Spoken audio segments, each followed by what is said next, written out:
Thanks for hopping on. We're just going to give it about 1 more minute for a few people to trickle in, and then we will get rolling.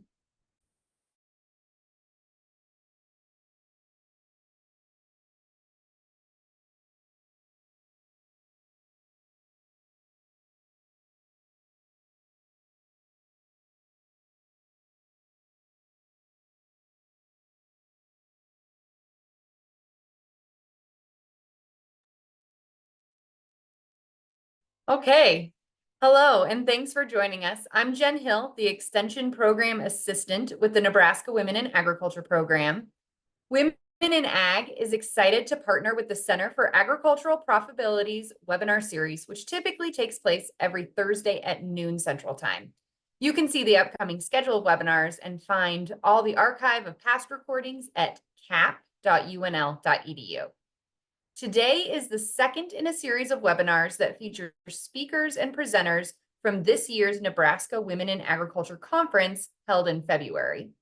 For the latest news and upcoming events from Women in Ag, you can check out our website at wia.unl.edu. Today, we are joined by Samantha Smith, Program Administrator with the Nebraska Department of Agriculture, to discuss two of the department's important programs, NextGen and the Negotiations Program. NextGen is a program that utilizes the Beginning Farmer Tax Credit Act to help new producers get a head start in farming and ranching, while giving back to the farmers and ranchers who own agricultural assets. Negotiations is a farm mediation program that is certified under USDA FSA and grants the department the ability to mediate agricultural issues like debt, neighbor issues, family succession, and USDA program adverse decisions at a low cost. Samantha, thanks for joining us. Thank you. And I am going to share my PowerPoint and then we'll get started.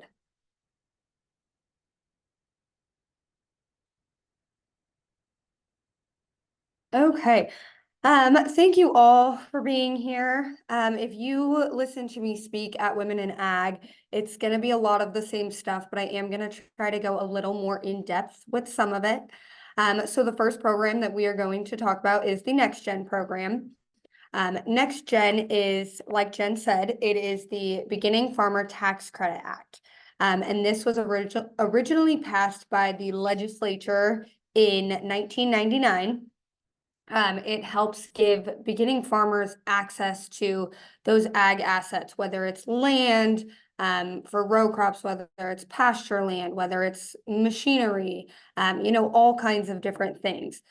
It's really hard for a lot of these beginning farmers to get into farming if they don't have the family farm that they can go back to, or maybe they never grew up on a farm, but they are really interested in farming. They can go rent from a neighbor or whatever it may be. So it's a really great program when it is utilized.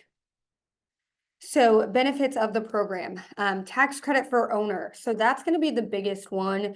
And that is exactly what it sounds like. The owner gets a tax credit for renting the land or the machinery or, whatever it is to the beginning farmer. Whatever that ag asset is, they get a tax credit. And in a little bit, we'll kind of go over what that looks like, how much the tax credit is and all of that. Personal property tax. So that is going to be for the beginning farmer. So they can get a personal property tax exemption for valuation of up to $100,000 for 3 consecutive years. So anyone can, or beginning farmer can apply to the program, and they can apply for this personal property tax exemption without renting from an asset owner. So they can apply just for the personal property tax if they would like. That doesn't happen very often, but it does happen. So if there's a beginning farmer who, they meet the eligibility requirements and they just don't have land to rent, they can still use this personal property tax exemption. We also offer a class reimbursement for the beginning farmer. One of the eligibility requirements for the beginning farmer is that they do have to take a financial management course in order to be eligible for the program. So if they take that course within a year of applying, we can reimburse that class. for up to $500, and that is also in the form of a tax credit. Benefits, other benefits, I guess, access to assets. So that's going to be a big one. Like I said earlier, a lot of these beginning farmers don't have great access to land. Land values right now are crazy expensive, and it's not easy to buy farmland when you are a beginning farmer. If you don't have access to that capital, it's hard to get there. And then a 3-year lease. So this is going to be a benefit because a lot of times farmers will enter into just a 1-year lease. This guarantees them 3 years of farming.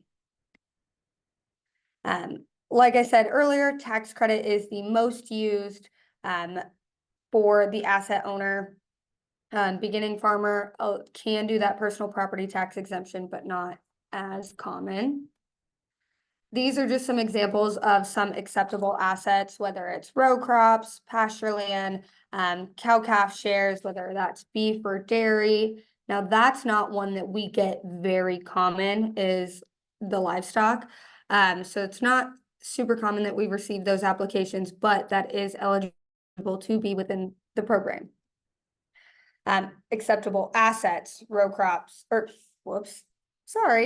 acceptable leases, livestock facilities, equipment, machinery, storage facilities. So all of those things, a lot of times we'll see a separate lease for, whether it's, they'll have a lease for the ground, and then they'll have a separate lease for a grain bin, or the whatever it may be, the machinery, the equipment, all of those things. Eligibility. So the beginning farmer does have to be a Nebraska resident. They have to have some sort of experience and some sort of education. So the education component, that is going to be that financial management course. They do have to have that. We want them to have some experience, whether that's growing up on a farm, or they've been a farmhand, or, whatever it may be. The board is really willing to work with them on experience. They have to have farmed for less than 10 of the last 15 years. They have to have a net worth of under 750,000.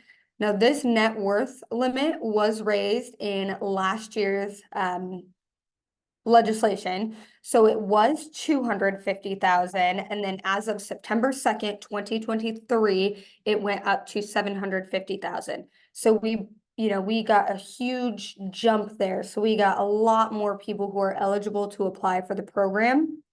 The 750,000 will get looked at again on October 1st, and it may be adjusted for inflation or deflation. Last year it did not get adjusted at all, so it stayed at the 750. So that may be, it could change, but it's probably going to be staying around that 750. The beginning farmer does have to provide the majority of the labor and the management, majority of the work on the farm. The goal is for them to farm or ranch full time. Now, a lot of times these beginning farmers do have off-farm jobs when they're just starting out, and that is totally okay. They are allowed to, have an off-farm job. It just does have to be included with the financial documents that they provide to us. And then again, they have to have that approved finance course. The financial management course is on the NextGen website. There's a list. It is not all inclusive on that list. So there are some that may not be on that list that may fit the requirements. And in that case, we just take it to the board, and they will look at it and decide, whether or not it does fit the requirements. The asset owner, they do not have quite as many eligibility requirements. So the owner just has to own a Nebraska asset. They don't have to live in Nebraska, but they have to own a Nebraska asset. And they have to be willing to sign a 3-year lease. That's a big thing. We only approve applications that are 3-year leases. So succession. So this is a big question that we get with this program. So family members are allowed to be in the program together. If mom and dad want to rent to their son, or aunt and uncle want to rent to their nephew, or whatever the case may be, we do allow families to rent to each other. With this, though, we do require succession planning workshops. So there's a couple different options as far as the workshops go. We usually recommend the workshops with UNL or with Legal Aid of Nebraska.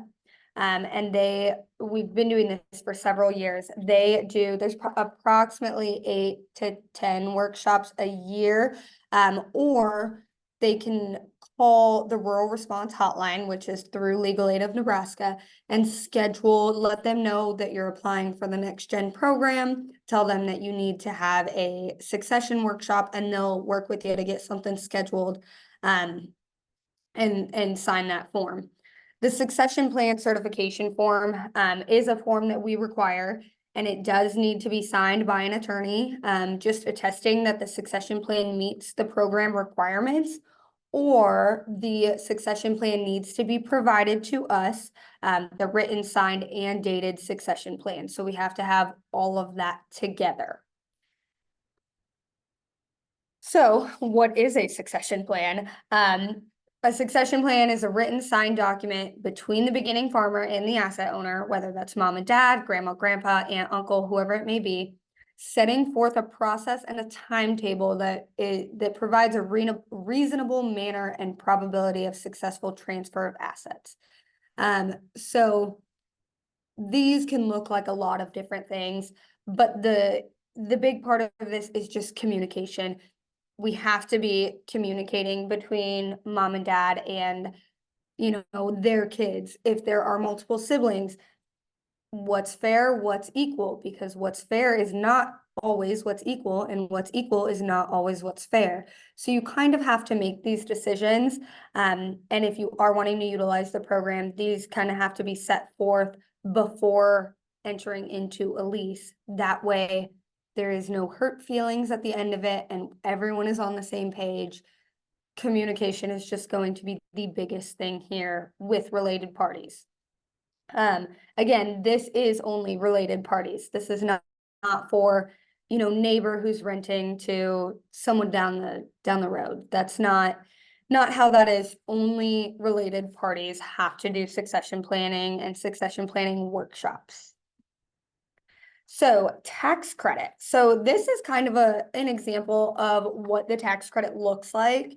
This is broken down just very simply. So cash rent is just 10%. So, you're farming 200 acres, $300 an acre. Total rent is $60,000. Get 10% of that, your tax credit is going to be $6,000. Cash rent is very simple, very easy, just 10%. Share crop, so that is going to be a little different. So share crop is 15%, because there is a little bit of, a risk that's involved there. So share crop is based on the number of acres, the yield, and then the price of that commodity. So in this example here, we've got 200 acres, 200 bushels per acre times $5 is $200,000. And then that 50% that you see there, that's going to be the owner's share of the share crop. Most share crop leases that we get are 50-50, but some are not. So it's that 50% is the owner's share of the share crop. So 200,000 times the owner's share of 50% times 15% is going to be $15,000. So with tax credits, we issue these once a year in January. We send them out. That way you can file them with your taxes, and we do this for each year of the lease. So if you signed a lease this year, you would get one in January of 2025 for 2024. Then you would get one for 2025, and you would get one for 2026. So it's just for each year of the lease. The price of the commodity. So that is a tool that was set by the board. That is the forecasted marketing price tool. And I attached a snippet there of what the prices were, or what the website said as of, a few days ago or last week. June is not on there yet.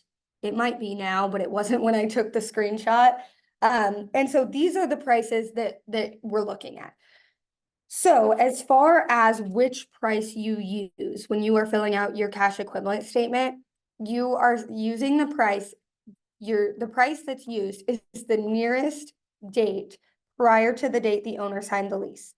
So for example, if your owner signed the lease on June 12th, then they are going to use that May 15th, 2024 price. So they're going to use that, $4.61 for corn, or the $11.36 for soybeans, or the $6.24 for wheat.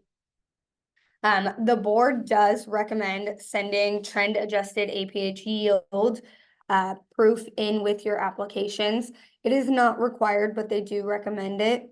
If we receive an application with a yield that's crazy high, they're gonna ask you about it.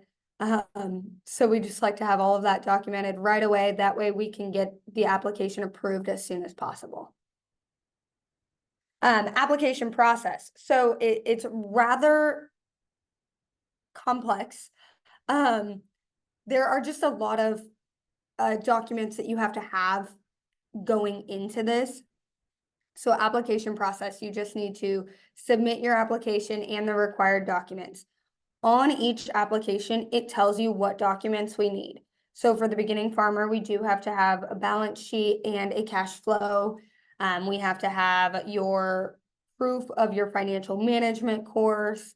So, I mean, it's pretty simple stuff, but there's just a lot that you have to provide. The owner does have to provide the lease as well. So we'll get the beginning farmer application, the owner application, all of the supporting documents. Whether, if there's a succession plan in place, we'd need that succession plan certification form. So there's just a lot of documents that have to be sent in, but if you read through the application, it is rather simple. And you can always call our office and we are here to help you with that as well. So what happens when we receive those applications is we review them in the office and we prepare them for the board to review them. We will go through and we will check and we will see what needs to be done, if there's something that may be missing, things like that we can get taken care of before we take it to the board for approval. Just because, again, we want to get them approved as soon as possible. Sorry, I was checking the chat here. Okay, you guys can all hear me. If you can't hear me, let me know. So the board is made up of 3 different producers from across the state. We've got 1 ag credit rep, 1 ag education rep. Let's see. Okay. And then the state tax commissioner or his Department of Revenue designee, and then the director of the Department of Agriculture or the Department of Agriculture designee. So that's who's on the board, and that's what we meet at least twice a year, and we go over applications and review them and approve them. The goal is to approve all of the applications, so we never want to deny any of them. So if there is something wrong with it, we'll take it back to the applicants and we'll say, hey, the board would like you to address X, Y, and Z, and then we'll go forward and we'll take it to the board again and say, hey, they fixed this. Let's go back and approve it now. So we always want to work with you to get it approved.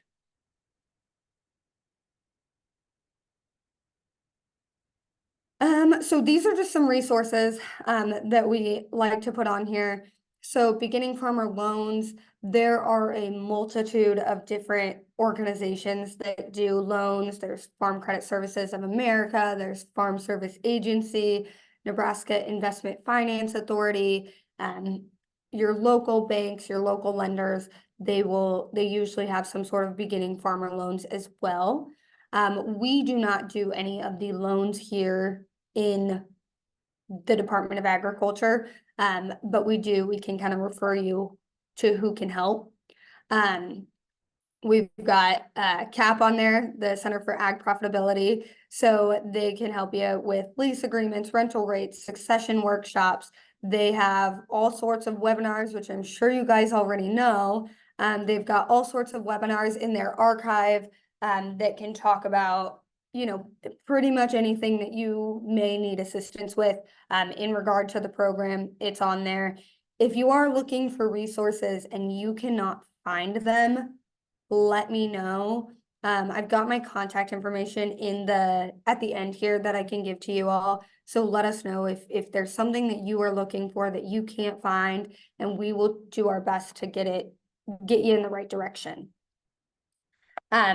So just a win-win for the beginning farmer and the asset owner.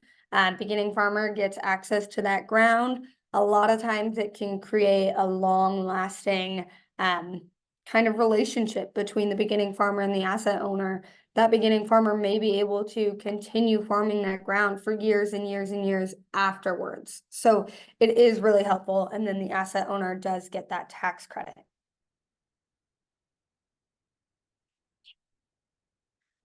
These are just some other resources that we included. The Department of Agriculture has that independent processor assistance program. That one, I believe the applications for that one closed in February for this year. Department of Revenue, they've got their micro enterprise tax credit. They've got just a few different options there. And then Center for Rural Affairs, they do small business loans, business counseling. Center for Rural Affairs, they have a ton of different things that they do. So I would recommend checking out, their website and kind of getting in contact with them if that seems like something you are interested in. Now we are going to kind of switch gears and talk about negotiations. So negotiations is the Farm Mediation Act. So the Farm Mediation Act was created in the 80s to help producers in credit crisis. So negotiations, it's farm mediation. We only mediate ag issues. So let me... there's a question in the chat, and I don't know if it's just to me or if it's to everyone, but I'll come back to that in a few minutes. And then Samantha, you have a question? Do you want to type it in the chat, or?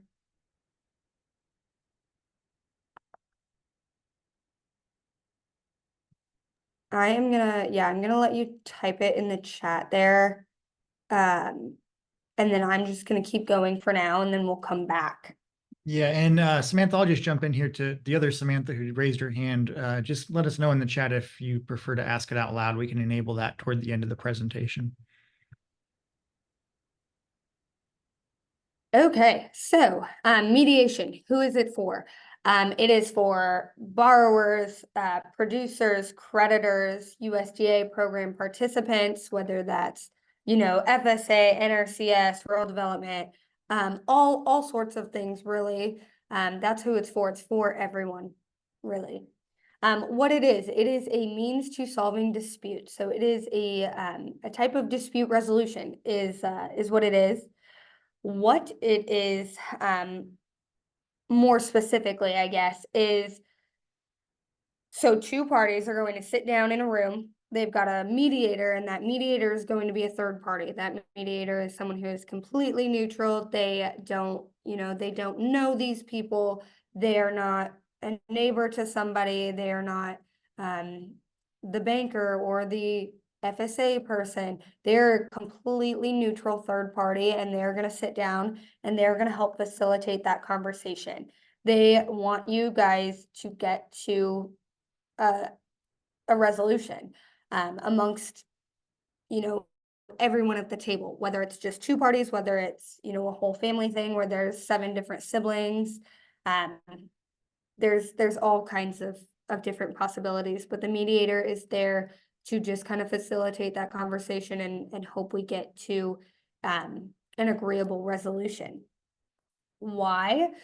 So we mediate here because, we want to be heard. Everyone wants to be heard. That's a big thing with whether it's a USDA adverse decision, whether it's a default on an operating note, so it's just a means to resolve whatever the situation may be. preserve relationships. That's going to be a big one. A lot of times, we have people come back and they say, you know, I don't think I would have been able to preserve my relationship or my friendship with my neighbor if it wasn't for this. So it helps in that regard as well, because we're not going to court, it's not litigation, nothing like that. Mediation through the Department of Agriculture, the negotiations program, is $20 an hour, so it is pretty cost effective. I did take a mediation training, and they told us that the mediation or the Office of Dispute Resolution, if you were to go to any of those organizations within the state, you're looking at like $75 to $120 an hour instead of just that 20. So we're very cost effective in that regard. Where would we schedule a mediation? Again, it's going to be somewhere neutral. We don't want to do it on, on your land or at the bank if it's a credit issue, or at the USDA office or anything like that. So it's always going to be a neutral location. I like to choose, county courthouses are usually my go-to because they're easy. I know that's going to be neutral. But, you know, sometimes if I do have to go elsewhere, I will go to maybe the local college or university that's close by. A lot of times they have conference rooms that we are able to use. It does have to be somewhere that does have a private room, somewhere that we can close the door and make it private, because it is a completely confidential process. So nothing that gets shared in mediation is allowed to leave. If notes are taken during mediation, those get shredded. You cannot take them with you. So it is completely confidential, and I do take that very seriously. So I do have to have it in a place where, you know, the door can shut. It's going to be a closed, private area for everyone. I usually also like to choose somewhere that's equal distance between the parties. Sometimes that's not as easy as it may seem, especially when you get out to the western side of the state and you've got people quite a ways away from each other. If it's a bank and, it's a credit issue, sometimes the bank's not in your town or near your town. Maybe they're a couple hours away. So a lot of times I try to choose the middle point there, but again, it is not always that simple. So we try to get mediations taken care of, done and over with within 60 days, the whole process within 60 days. I want the session scheduled within 40. So from the second I receive a mediation request, I get started on that and I start, doing what I need to do. The big thing with mediation is that it is voluntary. So I will get a mediation request and then I will inform the other party or parties that party A has requested mediation, and what the next steps are. If they do want to pursue mediation, or if they want to consent to mediation, they do have to sign that consent form and send it back to me. That's going to be a big thing, is waiting for them to get it sent back to me. But overall, I like to get it scheduled and, completed rather quickly. Sometimes we've got time crunches on these things. Sometimes there are time constraints on credit issues. If it's court ordered, there's going to be a time crunch. So a lot of times I will, I try to work as fast as I can on that. But again, sometimes things are outside of our control. And how. That's kind of what I just explained. Somebody will make a request. I will notify the other party or parties, and then we will get some scheduling taken care of. Scheduling can get kind of difficult when you've got, 7 siblings here, and each one wants to bring their attorney, and you've got to work with some of those schedules. But I try to get that all taken care of as quick as I possibly can. So preparation, preparing is going to be the biggest advantage to a mediation. You never want to go in unprepared, especially if you've got a credit issue. If you are going to talk to your banker, whatever the situation may be, you want to make sure that you're prepared for that, right? So intake, a lot of times that is going to be that initial call or that initial request to the office. And that is when I will talk to them, kind of figure out what the issue is. A big thing is figuring out whether their issue is going to be for farm mediation or whether it's going to be for regular mediation. If it's not an ag issue, then we are not able to mediate it. If it's a neighbor dispute in the middle of Omaha and there is no farmland involved in it, then that's not something that we can mediate. We can mediate those neighbor fence disputes if we've got two pastures that are right next to each other and they're having an issue with the fence or whatever it may be in that regard, as long as it's ag related. But sometimes it's not. Some of those ones in Omaha or Lincoln or even in the middle of Kearney, a lot of times those are not ag related, so we cannot mediate those. If that happens, I do refer them to another mediation center that is approved by the Office of Dispute Resolution in Nebraska. So I've got a list of those at my desk, and I know I've got quite a few contacts at a lot of those places. So if that's ever something that you're interested in, or you don't know if your situation is right for mediation, give me a call. We can talk about it. We can kind of go from there. Clinics. So clinics are something that we do with Legal Aid of Nebraska and the Rural Response Hotline. So these are free consultations with a farm law attorney and a financial counselor.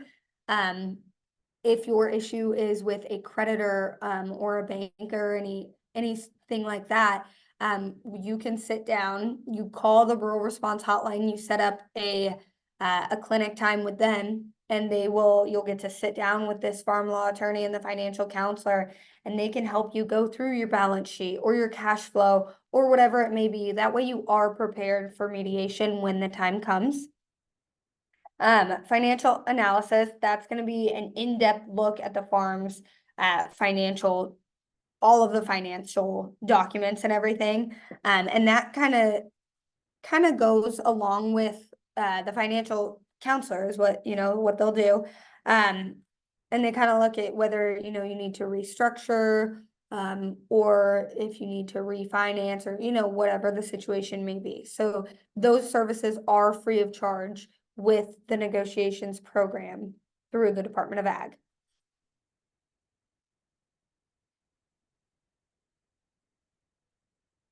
Sorry. So mediation. Introduction. So this is what happens when mediation is in progress. You come in, the mediator is going to introduce themselves. They're going to have both parties introduce themselves. They're going to describe the process. They want to walk you through everything that's going to happen. They want you to be comfortable. And they're probably also going to set some guidelines. Every mediator is different, but most of them are going to have some guidelines. Mediators in the state of Nebraska are mandated reporters. So oftentimes they're going to tell you that if they're, if you say something in a mediation that is deemed harmful to yourself or others, mediators are required to report that by law. So that's something that they're going to share with you. They might set some guidelines for, talking out of turn or something like that. Big thing that the mediator is going to do is allow both parties to be heard. They want you to talk. They want you to figure out the issue. They want you to come to a resolution. They don't want anyone being, spoken poorly to or down on or anything like that. So they're going to make sure that both parties have the opportunity to speak. And a big part of mediation is that you're talking to each other as the parties. You're not talking to the mediator. The mediator is not the mediator's not the middleman there. They're not the messenger. They just want you to talk and figure out the issue. Mediation is it's a good program because it allows the parties to come up with the solutions, not the mediator. So it's effective in that regard. Identifying and clarifying issues. The mediator may help with that. They might help say, okay, well, what I'm hearing is that party A believes XYZ. Is that correct? So they are there to kind of clarify, and they may need to reframe the conversation at some point, but they are not there to, again, come up with the solution or the answer. Problem solving, that is going to be for the parties to figure out what they want to do. And then test solutions, figure out, what's going to work, what's not going to work, who thinks, whatever the situation may be, who thinks that this is going to work out. If you think it's not going to work out, why, those kind of things. At the end, once there is a solution, they will draft up an agreement. The mediator will write out this agreement, and then both parties will sign it, or all parties if there are more than two. And then there is a 2-week review period. So if a week later party A decides that something seems a little wonky and that you want to try adding a different clause to your agreement, you can, but the other party does not have to accept it. So that is something in the review period that you can change it, but they might not accept it. They might though. So it's always worth the try. So that's what the review period is. It is 2 weeks. If after 2 weeks there are no amendments or anything like that, then we close the case and we are all done, good to go. So mediation, again, win-win for everyone. Honestly, it's, solutions are generated by the parties, not by the mediator. There's a greater likelihood of success because of that. It's cost effective. It's an alternative to court. I will say there are sometimes court ordered mediations, and in those cases, we do have to, we have to mediate. It's no longer optional at that point. But it's still going to help preserve those relationships if you're able to come up with that agreement yourselves between the parties, rather than a judge telling you, this is what you have to do, this is your only option. So it really does help preserve those relationships. And then the last thing I want to talk about is the Rural Response Hotline. The Rural Response Hotline is administered by the Rural Response Council and the Farm and Ranch Project through Legal Aid of Nebraska. So that phone number there on the screen is the Rural Response Hotline number. If you call that number, you do get to talk to a person. It is not a robot or anything like that. Unless you receive their voicemail, then you would just leave a message and they will call you back. And I promise you do get to talk to a real person. Michelle and Lori are both super, super great. They're great resources to talk to. And you call them to schedule a clinic, whether that is for a succession workshop, if you're applying to the NextGen program, whether it's you have this situation with your bank or your neighbor going on and you're not really sure what your next step is, they can help you with that. They can help you say, maybe you should try mediation, or maybe you should do XYZ. They're there to help you with that. The Rural Response Hotline does also have vouchers for mental health assistance. Now, this is not something that I work with, but it is something I felt like was important to add to this presentation.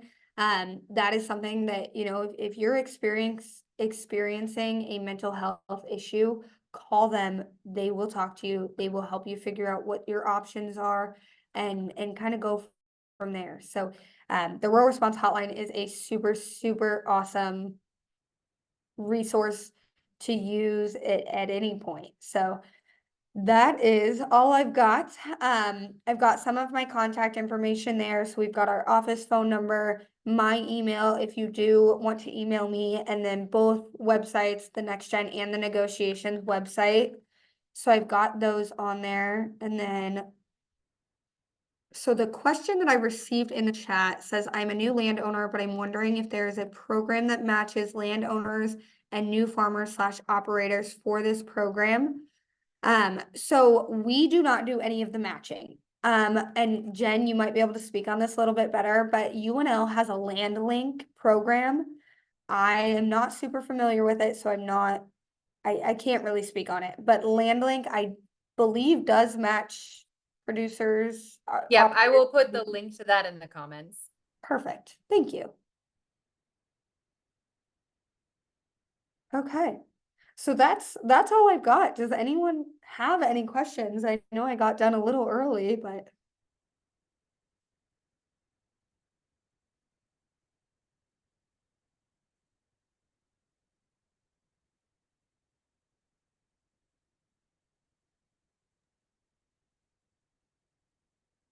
For anyone looking, both Ryan and I dropped that land link in the comments there.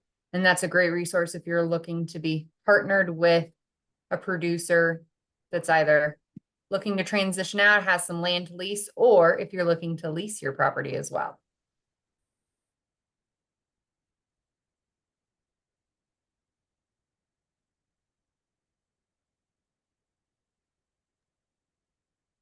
Okay, well, I guess if there are no other questions, we can go ahead and wrap this up.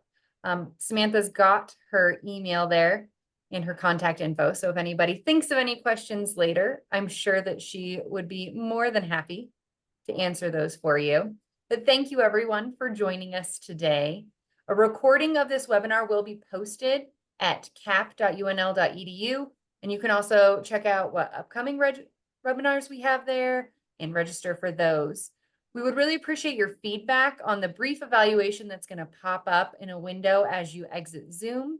That just kind of lets us know how today went and helps us make decisions on future webinars. Again, thank you so much for joining us.